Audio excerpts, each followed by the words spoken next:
এই শ্রীমদ্ ভাগবতের সূত্রপাত কোথায় হয়েছে? নমিষারণ্য তীর্থক্ষেত্রে ৮৮,০০০ ঋষিগণ একত্রিত হয়েছেন কিসের জন্য? একমাত্র সৎসঙ্গের জন্য। আর এই নমিষারণ্য তীর্থক্ষেত্র কোথায়? আমাদের ভারতবর্ষের অবস্থিত উত্তরপ্রদেশ। সেই নমিষারণ্য তীর্থ কিন্তু সত্যযুগের তীর্থক্ষেত্র। কবে? সত্যযুগের তীর্থক্ষেত্র সেই তীর্থক্ষেত্র, আজকের নয় কিন্তু। সেই নমিষারণ্য তীর্থে যেখানে ভগবানের চক্র এসে পড়েছিল, সত্যযুগের তীর্থ, যেখানে ভগবানের চক্র, সুদর্শন চক্র এসে পড়েছিল, তার জন্য তার আরেকটি নাম কি? চক্র তীর্থ। বলি চক্রতীর্থ ধাম কি। তো সেই ধামে, সেই নমিষারণ্য তীর্থক্ষেত্রে ৮৮,০০০ ঋষিগণ একত্রিত হয়েছেন কিসের জন্য?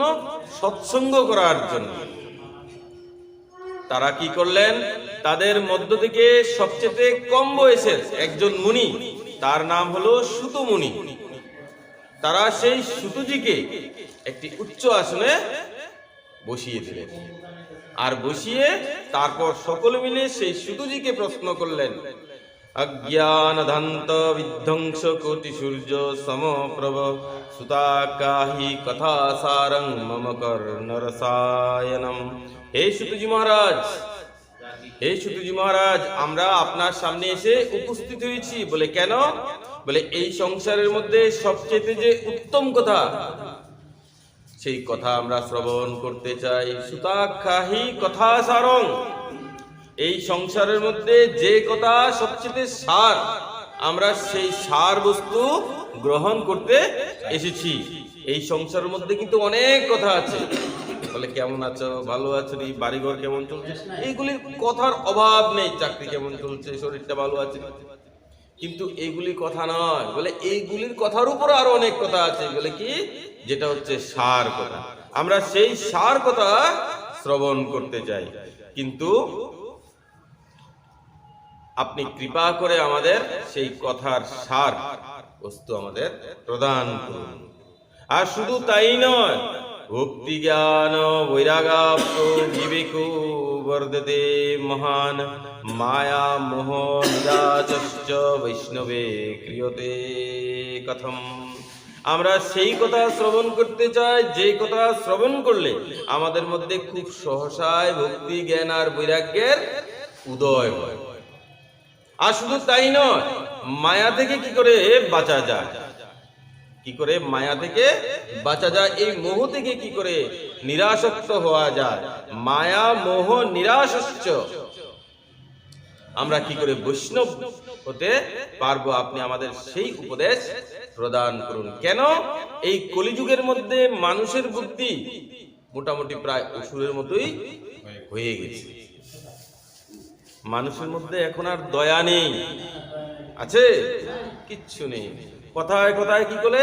শুধু ঝগড়া করে, কথায় কথায় শুধু উগ্র হয়ে যায়, রেগে যায়, ঝগড়া করে, একজন আরেকজনের বদনাম করে বেড়ায়, নিন্দা করে বেড়ায়। এইগুলি নিয়ে আমরা পড়ে আছি। ইহ গোরে কলো প্রায় জীবশ্চা সুতরাঙ্গত ক্লেশাক্রান্তস্য তস্যৈব শোধনে কিং পরায়ণম। তাই এই আসরিক বুদ্ধি থেকে আমাদের শুদ্ধি কি করে হবে, আমাদের মতি কি করে ঠিক হবে, আপনি আমাদের সেই কথা প্রদান করুন।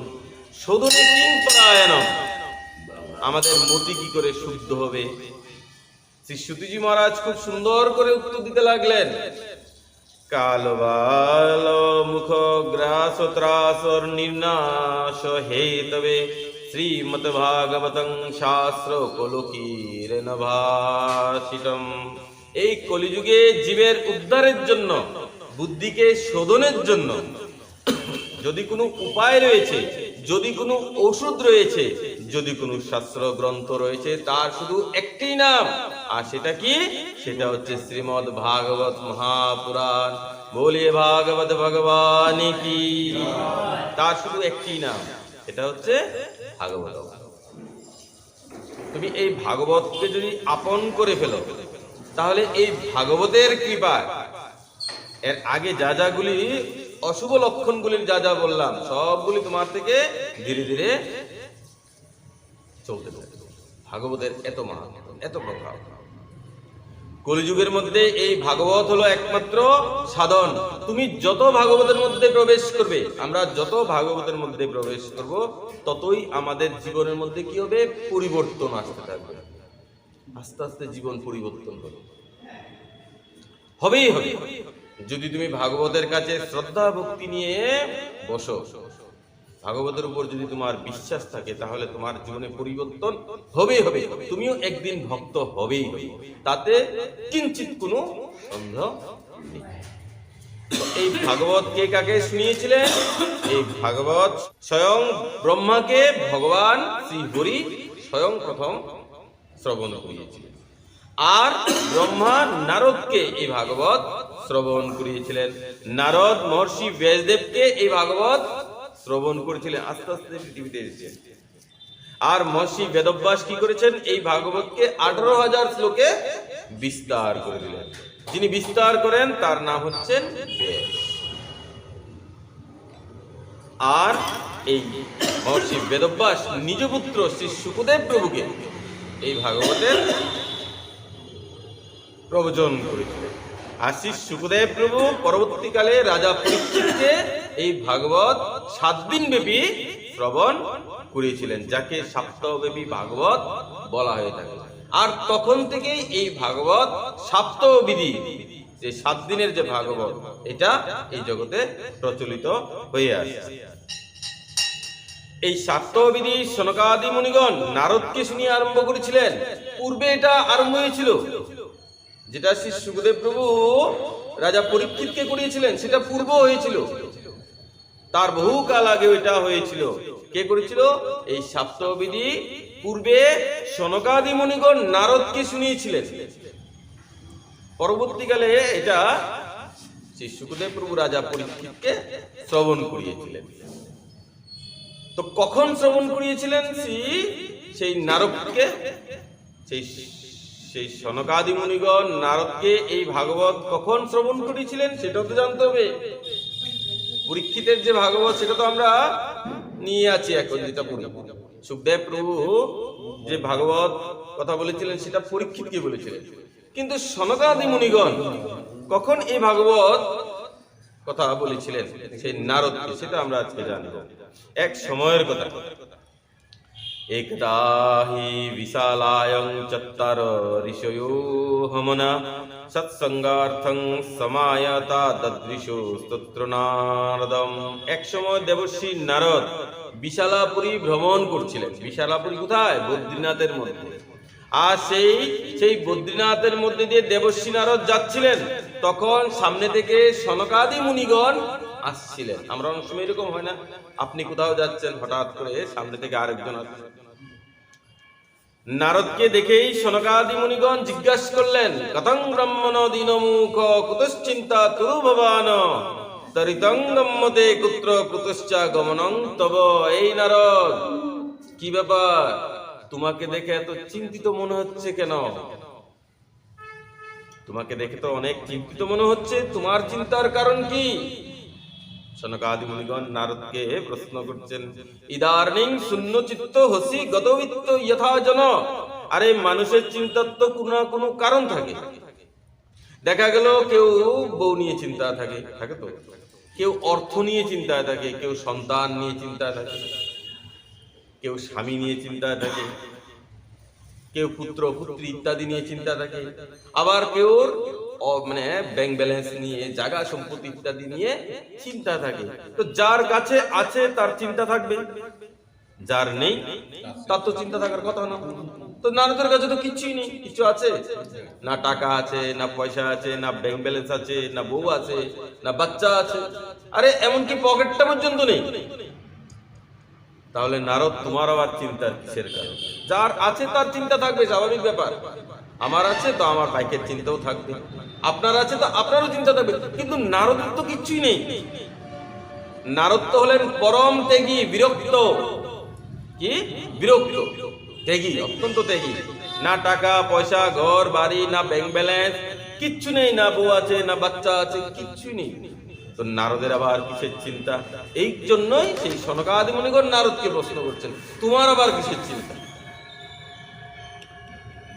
নারদ হলেন পরম সাধু। দেখুন, এই সংসারের সাধারণ জীব আমরা কি করি, নিজেদের দুঃখে সবসময় দুঃখী হয়ে থাকি, কথা ঠিক তো? আমরা সবসময় নিজেদের দুঃখে দুঃখী হয়ে থাকি, কিন্তু যারা সাধু, যারা বৈষ্ণব, যারা মহজ্জন হয়, তারা কিন্তু নিজেদের দুঃখে দুঃখী হয়ে থাকেন না। তাহলে তারা কিসের দুঃখে থাকেন? তারা জগতের দুঃখে দুঃখী হয়। জগৎবাসী কষ্ট পাচ্ছেন, আর সেই দুঃখে তারা দুঃখী হয়ে থাকে। তারা নিজেদের জন্য কোনো দুঃখ করে না, যেটা পাবে সেটাই খেয়ে রাত্রি কেটে দেবে। ভগবান যা দেবেন রাত্রিবেলা খাওয়ার জন্য, দিনের বেলা খাওয়ার জন্য, তাতেই তিনি তুষ্ট থাকে। পেলে খাবো, না পেলে না খাবো। দেবর্ষি নারদ নিজের দুঃখে দুঃখী নন, তিনি কিসের দুঃখে দুঃখী? জগতের দুঃখ দেখে দুঃখী। দেবর্ষি নারদ বললেন, কি আর বলবো প্রভু, এই সনকাদি মুনিগণকে বলেছেন। ভগবান শ্রীকৃষ্ণের স্বধাম গমনের পর আমি বিচার করলাম যে একবার পৃথিবীটাকে একটু ঘুরে আসি, আর সেই পৃথিবীতে ঘুরতে গেলে একটু আনন্দ পাবো। এই মানে ভগবান তো চলে গেছে, নারদ ভাবছে যে পৃথিবীতে যদি কোথাও একটু আনন্দ পাই, আর এই বিচার করে আনন্দকে খুঁজতে গিয়ে আমি সম্পূর্ণ পৃথিবী ঘুরলাম, নারদ বলছে, কিন্তু কোথাও কোনো শান্তি পাই। সম্পূর্ণ পৃথিবীর নারদজি ঘুরে ফেলেছেন আজ থেকে 5000 বছর আগে, কিন্তু কোথাও কোনো শান্তি পায়নি। তারপর ভাবলাম একটু তীর্থে গিয়ে ঘুরে আসি। মানুষ তীর্থে কেন যায়? টাকা রোজগার করার জন্য না খরচা করার জন্য? তীর্থে কেন যায়? বলে একটু মনের শান্তি পাওয়ার জন্য। শান্তি পাওয়ার জন্যই কিন্তু ভগবানের কাছে যায়, তীর্থে ঘুরে ভগবানকে প্রণাম করে। যার চোখে কোনোদিন জল আসে না ভগবানের জন্য, সেও যদি কোনো কারণে বৃন্দাবন চলে যায়, সেই বাঙ্কি বিহারীর দর্শন পেয়ে যায়, তারপরও তার চোখ দিয়েও ঝরঝর করে জল পড়ে। এটা হচ্ছে তীর্থের মাহাত্ম্য। তার জন্য ওই শান্তি পাওয়ার জন্যই মানুষ কোথায় যায়? বিভিন্ন তীর্থক্ষেত্রে ইত্যাদিতে যায়। নারদ কোথায় কোথায় গেছেন পৃথিবীতে এসে? হরিক্ষেত্রং কুরুক্ষেত্রং শ্রীরঙ্গং সেতুবন্দনম এবমাদিষু তীর্থেষু ভ্রমমান ইতস্তত। নারদ বলছে, আমি হরিদ্বার গেলাম, কুরুক্ষেত্র গেলাম, শ্রীরঙ্গম গেলাম, গয়া, কাশী, রামেশ্বরম, গোদাবরী, পুষ্কর, প্রয়াগ, সব জায়গায় গেলাম, কিন্তু মনের শান্তি কোথাও পেলাম না। কেন পাইনি? কারণ সত্যং নাস্তি তপৌ শৌচং দয়া দান বিদ্যতে। কেন পাইনি? কেউ এখন সত্যের পথে চলতে চায় না, সেখানে গিয়ে দেখছে নারদ সত্যং নাস্তি, কেউ এখন সত্যের পথে চলতে চায় না। তপৌ শৌচং দয়া দানং ন বিদ্যতে, এখন কেউ তপস্যা করতে চায়। এখন কারোর মধ্যে আর শৌচ, এই সমস্ত কিছুর বিচার নেই। মানুষের মধ্যে এখন দয়া নেই, মানুষ এখন আর দান করতে চায়, মানুষ এখন দানও করতে চায় না। মনে রাখবেন, একমাত্র দানের উপরই কিন্তু ধর্ম টিকে থাকে। আপনি যদি দান না করেন, কালকে থেকে মন্দিরের সেবাই হয়তো বন্ধ হয়ে যাবে, মন্দির চলবে কি করে?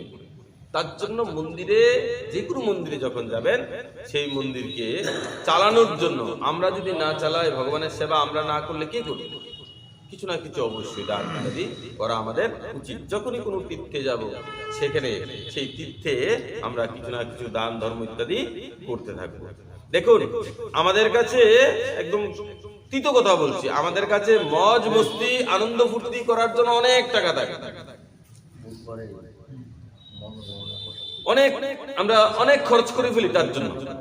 কিন্তু ঠাকুরের নামে 100 টাকা খরচ করতে আমাদের হৃদয় কাঁপে। আমরা কি করি? যখন কোনো মন্দিরে যাই না, আমার কথা বলছি বিশেষ করে, আমরা কি করি?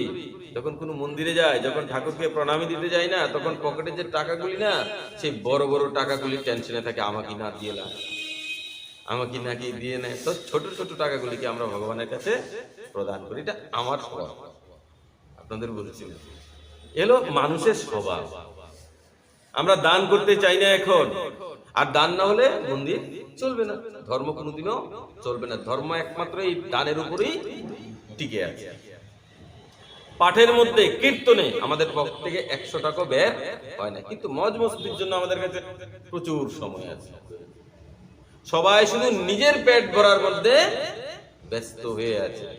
নারদ বলছে এই কথাগুলো। আর শুধু তাই নয়, তরুণী প্রভুতা গেহে সালোক বুদ্ধিদায়ক কন্যা বিক্রয়ীণ লোভদম্পতিনাং চ কল্পনম। এখন ঘরের মধ্যে বেটা ছেলেদের কোনো রাজত্ব চলে না, তাহলে কার রাজত্ব চলে? বলে এখন ঘরের মধ্যে শুধু স্ত্রী লোকের রাজত্ব চলে, নারীদের রাজত্ব চলে। বাবা যদি কিছু বলে ভালো লাগে না, ভাই যদি কিছু বলে, কাকা যদি কিছু বলে তখন ভালো লাগে না, কিন্তু শ্বশুর বাড়ির লোকজন যদি কিছু বলে এইটাও ভালো। কেন? ওই যে শালক বুদ্ধিদায়ক বলছে তো শাস্ত্র। তরুণী প্রভুতা, তরুণী মানে কে? কন্যারা এখন প্রভুত্ব করছে ঘরের মধ্যে, মালিক। আর গেহে শালক বুদ্ধিদায়ক, ঘরের মধ্যে শালকরা কি করছে? বুদ্ধি প্রদান করছে, ঘর কি করে চলতে হবে। শালা বুদ্ধি দিলে খুব ভালো, কিন্তু ভাই বুদ্ধি দিলে, কাকা যেটা বুদ্ধি দিলে তখন ভালো লাগে না। শাস্ত্র এই কথাই বলছে। আর এমন এমন দৃশ্য দেখে মন একদম দূষিত হয়ে গেছে, বিরক্ত হয়ে গেছে। এখন পুরুষকে কিসের মতো দেখায়? স্ত্রীর মতো দেখায়, আর স্ত্রীদেরকে পুরুষের মতো দেখাচ্ছে। এইগুলি কলিযুগে বেশি বেশি করে হচ্ছে, আর তখন থেকে এগুলি দেখা শুরু হয়ে গেছে। নারদ এগুলি গয়া কাশি দিতে দিতে ঘুরে এগুলি নিজের চোখে দেখেছে। এখন মহারাজ কে পুরুষ আর কে মেয়ে এটাই বোঝা যায় না। আপনি দূর থেকে দেখলে বুঝতে পারবেন না সে মেয়ে যাচ্ছে না ছেলে যাচ্ছে। চুলগুলি ছোট ছোট করে ফেলছে, শার্ট প্যান্ট করছে। এখন সমস্ত মেয়ে মানে এইগুলি শুধু দেখছে। রাস্তা দিয়ে বের হলে বুঝাই যায় না যে কোনটা ছেলে আর কোনটা মেয়ে। আর স্ত্রীদেরকে তো বুঝাই যায় না, কপালে সিঁদুর ফিদুর কিচ্ছু নেই, যুবতীর মতো থাকতে চাইছে। এগুলি দেখছে তিনি। দেখুন শ্রী সুখদেব প্রভু আজ থেকে 5000 বছর আগে এগুলি দেখেছে। আর নারদ এগুলিকে দেখেছেন কোথায়? এগুলিকে দেখেছে তীর্থের মধ্যে গিয়ে দেখেছেন, বিভিন্ন জায়গায় যখন ঘুরেছেন। বলছে এইসব দেখে আমার মন একদম অশান্ত হয়ে গেছে, অশান্ত হয়ে গেছে, আমার মাথা খারাপ হয়ে গেছে। এইসব দেখে দেখে আমি বিরক্ত হয়ে গেলাম। আর তখন ভাবলাম কোথায় গেলে একটু শান্তি পাবো। এই বিচার করে আমি শ্রীরাম বৃন্দাবনে গিয়ে উপস্থিত হলাম। এবং পশ্চন কলের দোষান পর্যটন বনিমহম জামনং তটমাপন্ন যত্র লীলাহরের ভূত। এই প্রকার আমি শ্রী হরির নিত্য নীলাভূমি শ্রীরাম বৃন্দাবনে এসে উপস্থিত হলাম। বৃন্দাবনে গিয়ে আমি একটি আশ্চর্য ঘটনা দেখলাম। কি আশ্চর্য ঘটনা দেখলাম? সেখানে গিয়ে দেখি একটি তরুণী বসে বসে কাঁদছে, আর তার দুই কুলের উপর দুটি বৃদ্ধ লোক শুয়ে আছে। শত শত দাসীগণ সেই তরুণীর সেবা করছে। আমি মনে মনে ভাবলাম একটু এগিয়ে যাই, সেই তরুণীকে একটু সাহায্য করব। তখন ভাবলাম এখন তো সময় খারাপ। নারদ ভাবছে এখন তো সময় খারাপ, না না সেখানে যাওয়া ঠিক হবে না। কেন? আজকাল কি হয়, যদি আপনি কারোর ভালো করতে যান, দেখা গেল আপনি কারোর ভালো করতে গেছেন, আর হয়ে যায় কি তার উল্টাটা। বিচার করে উল্টাটা হয়ে যাওয়ার সময় বলে না আমার খারাপ হলে তোমার কি, আমার খারাপ হলে আমার খারাপ নিয়ে আমি থাকবো, তোমার তাতে কি আসে যায়, যাও বেরো, অপমান করে দেবো উল্টা। দেখা গেল তুমি তো কারোর ভালো করতে যাচ্ছ, কিন্তু অপরদিকে সেই আবার কি করছে, তোমার বদনাম করে বেড়াচ্ছে। তার জন্য আজকাল কারোর ভালো করতে 10 বার চিন্তা করে করতে হয়। নারদজি চিন্তন করছে, এই চিন্তন করে নারদজি ভাবছে ঠিক আছে ওর জায়গায় ওই থাকুক, আমি চললাম। এই বিচার করে নারদজি যখন চলে যাচ্ছিলেন তখন পেছন থেকে সেই নারী জোরে জোরে ডাক দিচ্ছে, ভো সাধু খনং তিষ্ঠ মচ্চিন্তামপি নাশয় দর্শনং তব লোকস্য সর্বতা গহরং পরম। দাঁড়ান দাঁড়ান হে দেবশ্রী, কিছুক্ষণের জন্য আপনি দাঁড়ান। নারদজি চলে যাচ্ছিলেন তখন সেই নারী জোরে জোরে ডাক দিচ্ছে, আপনি কিছুক্ষণের জন্য দাঁড়ান। আপনাকে দেখে, আপনার দর্শন পেয়ে আমার মনে খুব শান্তি পেলাম। দর্শনং তব লোকস্য সর্বতা গহরং পরম, আপনাকে দর্শন করে আমার মনটা শান্ত হয়ে গেল। এটাই হলো সাধু দর্শনের ফল। মনে রাখবেন, যাকে দেখে, যার কথা শুনে, যার দর্শন করে মন একদম শান্ত হয়ে যায়, মন একদম শান্ত, সমস্যা একদম সমাধান হয়ে গেছে মনে হবে, মন তৃপ্ত হয়ে যায়, বুঝে যাবেন তিনি নিশ্চয়ই কোনো মহাপুরুষ, কোনো মহান বৈষ্ণব, কোনো মহান সাধু, নিশ্চয়ই কোনো মহান আত্মা, নিশ্চয়ই কোনো পরম বৈষ্ণব। সে যে কেউ হতে পারে, কিন্তু সে যে কেউ হতে পারে, একটি স্ত্রী হতে পারে, একটি পুরুষ হতে পারে, একটি বৃদ্ধ হতে পারে, একটি বাচ্চাও হতে পারে। মহাপ্রভু একটি বাচ্চাকে নিজের গুরুদেব বানিয়েছেন। কেন?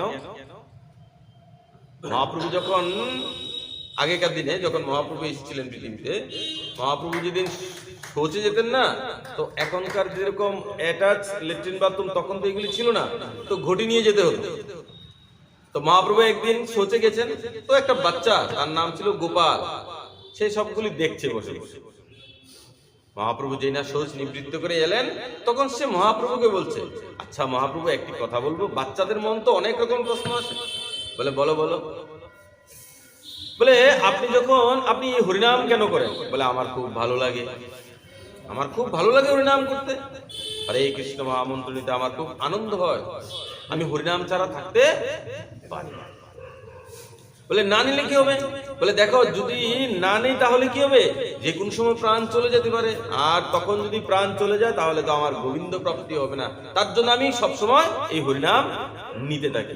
তখন সেই বাচ্চা কিরকম বুদ্ধিমান দেখুন, সেই বাচ্চা মহাপ্রভুকে বলছে, আচ্ছা আপনি যে শৌচে গেছেন তখন তো আপনার জিহ্বার মধ্যে কামড় দেওয়া ছিল, কেন কামড় দিয়ে রেখেছিলেন? বলে আমি তো শৌচে গেছি, তো সেখানে তো হরিনাম নিলে ঠিক হবে না, তার জন্য জিভটাকে কামড় দিয়ে রেখেছি, কারণ আমার জিভ থেকে কন্টিনিউ হরিনাম বের হবে। তখন সেই বাচ্চা বলছে, আচ্ছা তখন যদি আপনার মৃত্যু হয়ে যেত তাহলে আপনার কি গতি হতো? মহাপ্রভু তো এই কথা শুনে একদম চিন্তায় পড়ে গেলেন, কথা তো ঠিক, তখন যদি মৃত্যু হয়ে যেত তাহলে তার গোবিন্দ প্রাপ্তি হতো না। ভগবান বলেছে না, অন্তকালে যে আমার চিন্তন করবে সেই আমার কাছে যাবে। সঙ্গে সঙ্গে মহাপ্রভু সেই বাচ্চাকে নমস্কার জানালেন, আরে গোপাল, তুই তো আমার শিক্ষাগুরু হয়ে গেলি রে, তোর থেকে আমি এত বড় কথা জানলাম, আজ থেকে শোচে বসে হরিনাম করা যাবে। তখন থেকে মহাপ্রভু আদেশ দিয়েছেন যে আজ থেকে শোচে বসে তুমি হরিনাম নিতে পারবে। তার জন্য হরিনাম নিতে কোনো নিয়ম লাগে না, যেখানে খুশি যেই অবস্থাতে থাকবে না কেন সবসময় ভগবানের নাম নিতে থাকবে। হরিনাম নিতে কোনো শৌচ অশৌচ কিচ্ছু নেই। জপের মালায় যখন জপ করবেন তখন বৈদিক নিয়ম অনুযায়ী যে সিদ্ধান্ত থাকে, বৈষ্ণবগণের যে সিদ্ধান্ত, মহাপুরুষের যে সিদ্ধান্ত, সেটা নিয়ম কানুন ইত্যাদি, শৌচ অশৌচ অস্পৃশ্যতা এগুলো মেনে চলতে, নচেত মুখে মুখে হরিনাম নিতে কোনো নিয়ম লাগে না। তো মনে, তারপর থেকে মহাপ্রভু সেই গোপালকে নিজের শিক্ষাগুরু বানিয়েছেন, আর সেই গোপালের জন্য একটা মন্দির বানিয়েছেন। আজও সেই বৃন্দাবনে এই গোপালের নামে মন্দিরটা আছে, তার নাম কি? গোপাল গুরু মন্দির। এখনো ভক্তরা সেখানে যায়, বৃন্দাবন গেলে কখনো দর্শন করে আসে। তো এটা হলো বৈষ্ণবের লক্ষণ, দর্শনেই মন একদম পবিত্র হয়ে যায়, আনন্দিত হয়ে যায়। হে দেবর্ষী, কিছুক্ষণের জন্য দাঁড়ান, আপনাকে দেখে আমার মন শান্ত হয়ে গেছে। তার জন্য বৈষ্ণবকে তার আভূষণ পরে থাকতে, সাধুকে তার আভূষণ ইত্যাদি পরে থাকতে হয়। এখন নারদ যদি সেখানে শার্ট প্যান্ট পরে থাকতেন তখন মনে শান্তি হতো? সাধুর মতো লাগতো তাকে? লাগতো না। তার জন্য বৈষ্ণবকে, সাধুকে তার ভূষণ ইত্যাদি পরে থাকতে হয়, যেন দূর থেকে মানুষ দেখে বুঝতে পারে হ্যাঁ ইনি কোনো হয়তো সাধু হবেন, নয়তো বৈষ্ণব হবেন, নয়তো কোনো সন্ন্যাসী হবেন। বুঝলেন তো? কাপড়ের মধ্যেও কিন্তু অনেক কিছু থাকে। প্রথম যে চোখে যেটা পড়বে এটাই তো প্রথম দর্শন। প্রথম দর্শনে যদি নেগেটিভিটি চলে আসে, তারপর আপনি যতই চেষ্টা করেন না কেন আপনি তার মধ্যে কোনোদিন পজিটিভিটি আনতে পারবেন? নিজের জীবনের সঙ্গে অ্যাপ্লাই করুন। আপনি যদি প্রথম জীবনে কাউকে ঘৃণা করা শুরু করেন, তাকে কোনোদিনও ভালোবাসতে পারবেন না। কিন্তু তার মধ্যে যতই খারাপ গুণ থাকুক না, প্রথম দর্শনে যদি আপনি তার প্রতি শ্রদ্ধা হয়ে যায়, ভক্তি হয়ে যায়, প্রেম তৈরি হয়ে যায়, তাহলে তার যতই খারাপ গুণ থাকুক না কেন তারপরও আপনি তাকে ভালোবাসবেন। কেন? ওই যে প্রথম দর্শন। সাধুকে, বৈষ্ণবকে তার আভূষণ ইত্যাদি পরে থাকতে হবে। তো দেবর্ষীকে বললেন, হে দেবর্ষী, কিছুক্ষণের জন্য দাঁড়ান। নারদ দাঁড়িয়েছেন। নারদ জিজ্ঞাসা করলেন, দেবী তুমি কে? আর এই দুটি বৃদ্ধ তোমার কোলে যে পড়ে আছে তারাই বা কে? তখন সেই দেবী উত্তর দিচ্ছে, অহং ভক্তি রীতি খ্যাতা ইমুমে তনয় মত জ্ঞান বৈরাগ্য নামানো কালে যোগেন জর। আমার নাম হলো ভক্তি, আর এরা হলো আমার দুই পুত্র জ্ঞান আর বৈরাগ্য। আর এই যে শত শত দাসীগণ, এরা হচ্ছে গঙ্গা, যমুনা, সরস্বতী, নর্মদা, তারা আমার সেবা করে। কিন্তু তারপরও আমার মন শান্তি পাচ্ছে না, শান্ত হচ্ছে না। কি করে হবে? নারদ তো দেখে একদম চমকে গেলেন। এই কি দেবী, আজ পর্যন্ত দেখেছি যে মা বৃদ্ধ হয় আর সন্তান যুবক হয়, কিন্তু এখানে দেখছি উল্টা। এখানে দেখছি মা যুবতী আর সন্তান বৃদ্ধ। শান্তি কি করে হবে? হবে? এখন আমার সন্তান যদি আমার থেকে বয়সে বড় দেখায়, তখন কিরকম লাগবে? ভালো লাগবে? আমার সন্তানকে আমার থেকে ছোট দেখাতে হবে, তখন গিয়ে মনে আনন্দ হবে, ঠিক তো? ওইখানে উল্টাটা হচ্ছে। তার জন্য সেই ভক্তি দেবীর মনে শান্তি নেই, অশান্ত হয়ে আছে। এটা কি করে হলো? দেবশ্রী জিজ্ঞেস করছে সেই ভক্তি দেবীকে। তখন সেই ভক্তি দেবী বলছেন, হে দেবশ্রী, আমার জন্ম দক্ষিণ ভারতে হয়েছে, আর কর্ণাটকে গিয়ে আমি বড় হলাম। মহারাষ্ট্রে আমার দুটি সন্তান হয়েছে, তাদের নাম হলো জ্ঞান আর বৈরাগ্য। গুজরাটে গিয়ে আমি যখন উপস্থিত হলাম, তখন আমরা তিনজনই একসঙ্গেই বৃদ্ধ হয়ে গেলাম। কেন? গুজরাটে ভক্তির কোনো চাহক, সেখানে কিসের চাহক? সেখানে শুধু অর্থের চাহক, টাকা রোজগার। সেখানে ভক্তিরও কোনো দাম নেই, সেখানে জ্ঞানেরও কোনো দাম নেই, সেখানে বৈরাগ্যেরও কোনো গ্রাহক নেই। তার জন্য যেখানে যে জিনিসটার গ্রাহক থাকে না, সেই জিনিসটা আস্তে আস্তে নষ্ট হতে থাকে। থাকে তো? তুলসীর বৃক্ষে যদি আমি প্রত্যেকদিন জল সিঞ্চন না করি, আস্তে আস্তে কি হবে? সেটা নষ্ট হয়ে দুর্বল হতে হতে মরে যাবে। এই মন্দিরে যদি কেউই না আসে, তাহলে কি হবে? আস্তে আস্তে মাকড়সার বাসা হবে।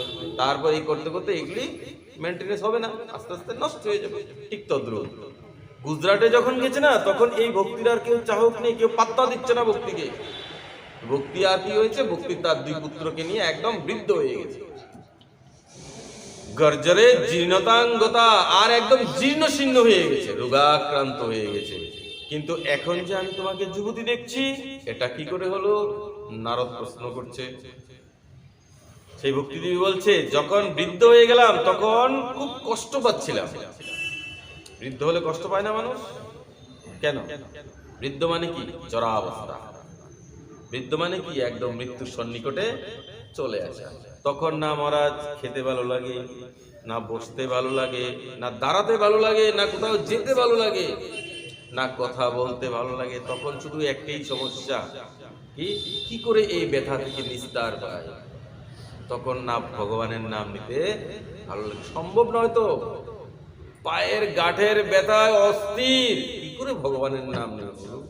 আগে তো রোগটাকে ভালো করতে হবে।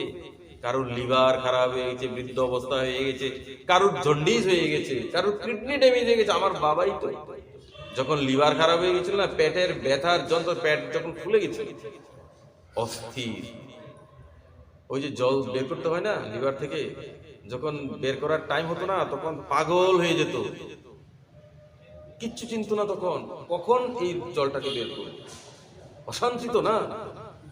বৃদ্ধ অবস্থায় এইগুলি হয়, জরাজীর্ণ অবস্থায় এইগুলি মানুষের হয়। জরা অবস্থা কি? জরা অবস্থার মধ্যে আমাদের মধ্যে যত দুঃখ কষ্ট এগুলি প্রবেশ করে, তখন না ঠিক করে খাওয়া যায়, না ঠিক করে চলা যায়। বৃদ্ধ অবস্থা মানে আস্তে আস্তে অন্ত সময়ের দিকে চলে আসা। তাই মহারাজ, এই অন্ত সময় চলে আসার আগেই তোমাকে কিন্তু জাগ্রত হতে হবে, না হলে কি হবে? কোনো লাভ হবে না। এলাম, খেলাম, চলে গেলাম, আমার হরিভজন আর হলো না, আবার কোথায় চলে গেল ভগবানই জানে। তার জন্য এই বৃদ্ধ অবস্থা, এই জরা অবস্থা আসার আগেই তোমাকে ভজন সাধন ইত্যাদি করে ফেলতে হবে। বলো রাধে রাধে। আর সেই জন্য ভাবলাম কিছুক্ষণের মধ্যে হয়তো আমাদের মৃত্যু হয়ে যাবে। কে ভাবছে? সেই ভক্তি দেবী ভাবছে, বৃদ্ধ হয়ে গেছে তো, কিছুক্ষণের মধ্যে হয়তো আমাদের সেই এখানে মৃত্যু হয়ে যাবে। তাই তার আগে যদি আমরা সেই ভগবান শ্রী হরির সেই দিব্য লীলাভূমি শ্রীধাম বৃন্দাবনকে একটু দর্শন করে দেহটাকে ত্যাগ করতে পারতাম, এই বিচার, এই বিচার করে আমি নিজের দুই পুত্রকে নিয়ে এখানে এসে উপস্থিত হলাম। আর যখনই শ্রীরাম বৃন্দাবনে এসে উপস্থিত হলাম, বৃন্দাবনং পুনঃপ্রাপ্য নবীনে বস্রোপিতি, বৃন্দাবনের স্পর্শ পেয়ে আমি একদম যুবতী হয়ে গেলাম, তরুণী হয়ে গেলাম। আহা হা, ধন্যং এই বৃন্দাবন ধাম, যেখানে সেই বৃন্দাবনে এসে ব্রজরজের স্পর্শ পেয়ে ভক্তি একদম যুবতী হয়ে গেল। বলি বৃন্দাবন ধাম কি। মনে রাখবেন, কারুর ভক্তি যদি আস্তে আস্তে কমে যায়, কারুর ভক্তি যদি মৃত্যু হয়ে যায়, নষ্ট হয়ে যায়, আচ্ছা না এরকম, হঠাৎ করে ভক্তি আরম্ভ করেছে, 2-3 মাস 1-2 বছর করেছে, তারপর সব বন্ধ করে পুটলির মধ্যে বেঁধে সেই যে ছিল সে আগের জায়গায় চলে গেছে। এটা অর্থ কি? তার ভক্তি মরে গেছে, ভক্তি নষ্ট হয়েছে। এরকম যদি হয়, ভক্তি যদি উঠানামা করে, হঠাৎ করে ভক্তি বাড়ে আবার নষ্ট হয়, আবার উঠছে আবার নষ্ট হয়, এরকম অবস্থা যদি হয়, তাহলে তাকে কি করতে হবে? তাকে বৃন্দাবনে যেতে হবে। বৃন্দাবনে গেলে তার ভক্তি আবার সঙ্গে সঙ্গে তরুণ হয়ে যাবে, একদম যুবক হয়ে যাবে। ব্রজরজের স্পর্শ এরকম মাহাত্ম্য, যেটা ভক্তি দেবীর হয়েছে। নিজের ভক্তিকে যদি আমরা জাগ্রত রাখতে চাই, সবসময় একদম তত্ত্বাজা রাখতে চাই, তাহলে আমাদেরকে মাঝে মাঝে বৃন্দাবনে যেতে হবে। আপনারা এখানে কজন বৃন্দাবনে গেছে? গেছে কেউ? একজন, আর দুইজন, তিনজন, 3 থেকে 4 জন গেছে। আমি গেছি, খুব ভালো। যারা যাননি তারা একটিবার বৃন্দাবনে যাওয়ার চেষ্টা করবে এই জীবন থাকতে। আর বৃন্দাবনে কার ইচ্ছায় যেতে পারবেন বললেন? বৃন্দাবনের মালকিন কে? বৃন্দাবনের মালকিন হলেন শ্রীমতী রাধারানী। রাধারানী ইচ্ছা করলেই আপনি বৃন্দাবন যেতে পারবেন। রাধার ইচ্ছা না হলে আপনি যতই চেষ্টা করেন, যতই টিকিট কাটেন, যাই কিছু করেন, সবকিছু ক্যান্সেল। কোনো না কোনো সমস্যার মাধ্যমে সেগুলি নষ্ট হয়ে যাবে।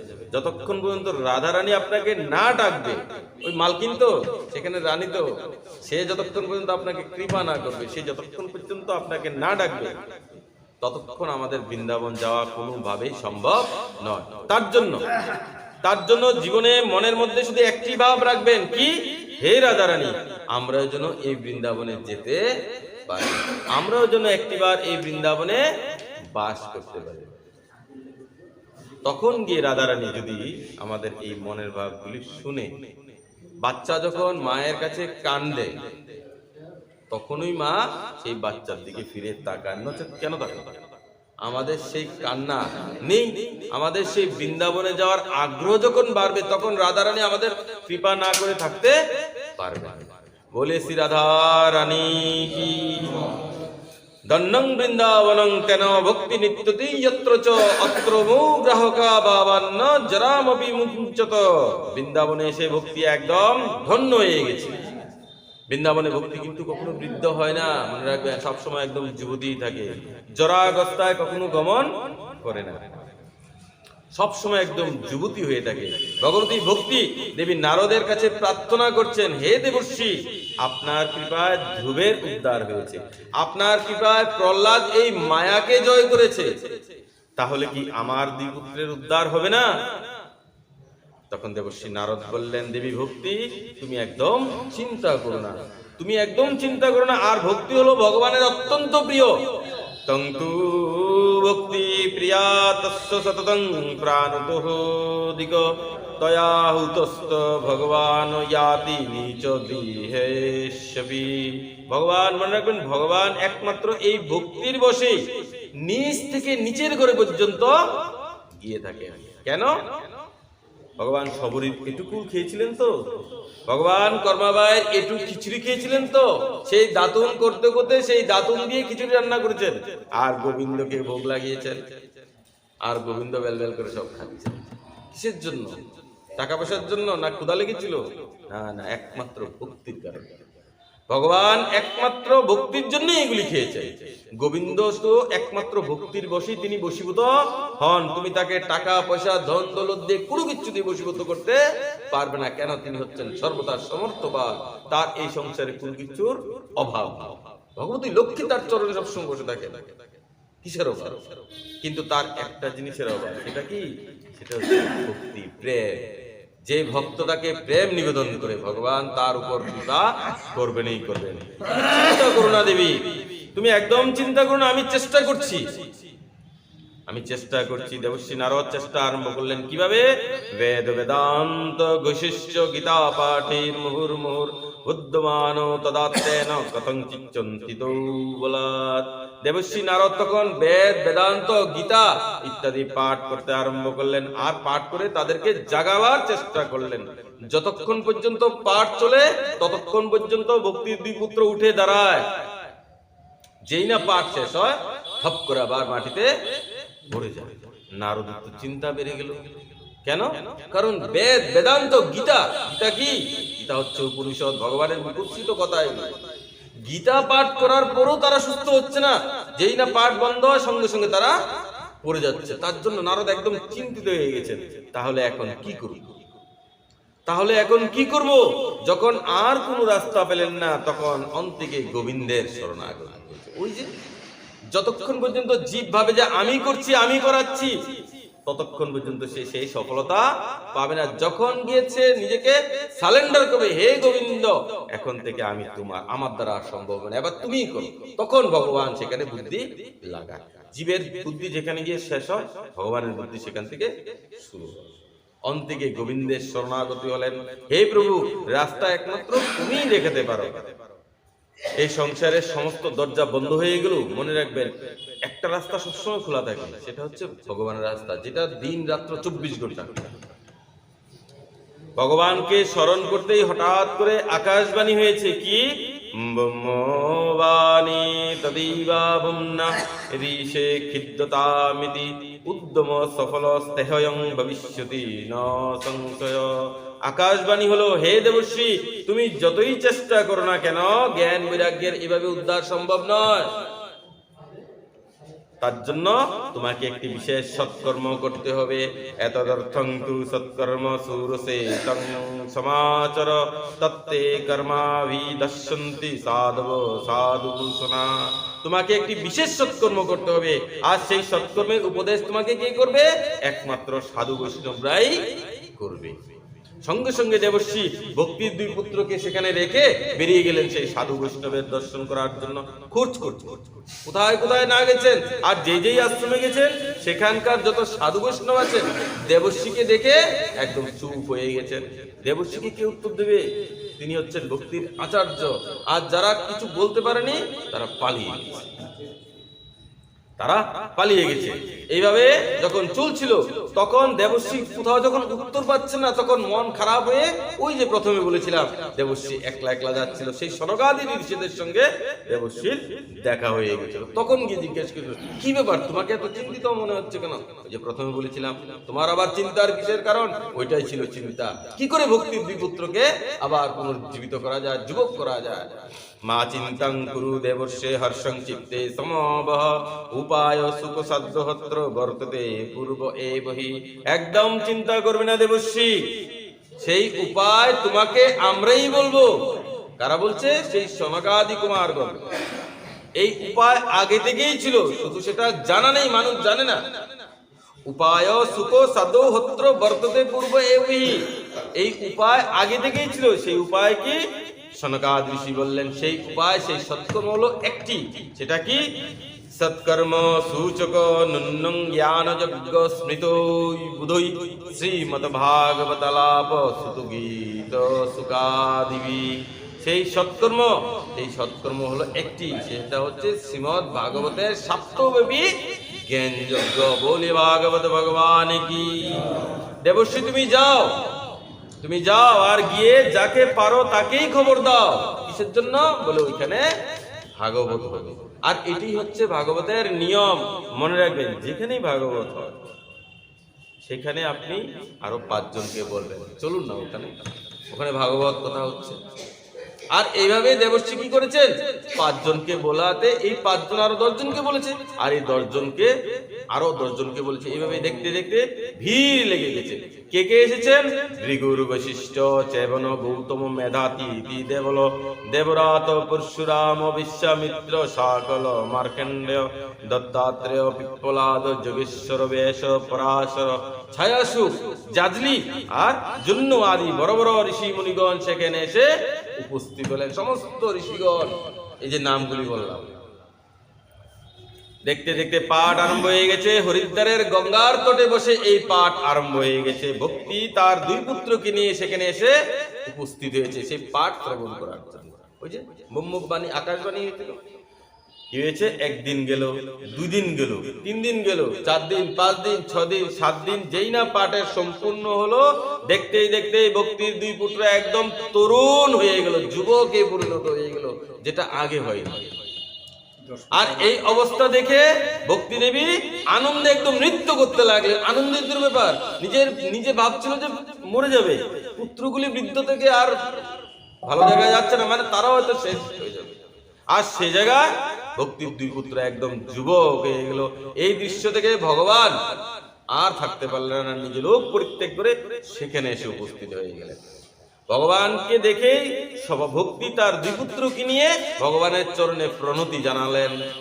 আপনি এসেছেন প্রভু? বলে হ্যাঁ, কেন না আসবো? বলে প্রভু আমি এখন কোথায় থাকবো? ভগবান বলছে কি, বলে যেখানে যেখানে আমার গুণগান হবে, যেখানে যেখানে আমার ভক্তের বাস হবে, তুমি সেখানে তাদের হৃদয়ে গিয়ে প্রবেশ করবে। আর আমার 2 পুত্র, বলে যেখানে যেখানে তুমি যাবে তোমার 2 পুত্র সেখানে। ভগবান ভক্তিকে এই আশীর্বাদ করলেন। আর এই প্রকার শ্রী সুখদেব প্রভু রাজা পরীক্ষিতকে ভক্তির এই সুন্দর দিব্য যে উপাখ্যান ইত্যাদি শ্রবণ করেন। এই হচ্ছে ভাগবতের মাহাত্ম্য।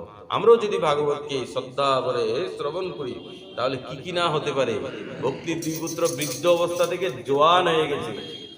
আর আমাদের সাধারণ যে সমস্যাগুলি, এগুলি সমস্যা, কিন্তু এগুলি যদি সমাধান হতে হয়, আমরা জীবনে যদি উপকার পেতে চাই, তাহলে আমাদেরকে সেই শ্রদ্ধা ভক্তির মাধ্যমে এই পাঠকে শ্রবণ করতে হবে। তাহলে নিশ্চিত আমাদেরও কল্যাণ হবে।